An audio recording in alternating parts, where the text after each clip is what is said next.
Әлемдегі ең ірі мұхит неліктен Тынық мұхиты деп аталды? Егер де осы сұрақтың жауабын білгің келсе, видеоны соңына дейін қара. Тынық мұхитын кесіп өткен бірінші адам Фернан Магеллан. Оның саяхаты 4 айға созылды.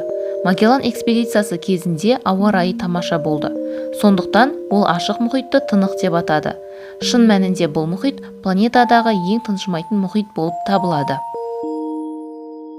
Тынық мұхитының түбінде ұзындығы 200 метрге дейін болатын балдырлар өседі.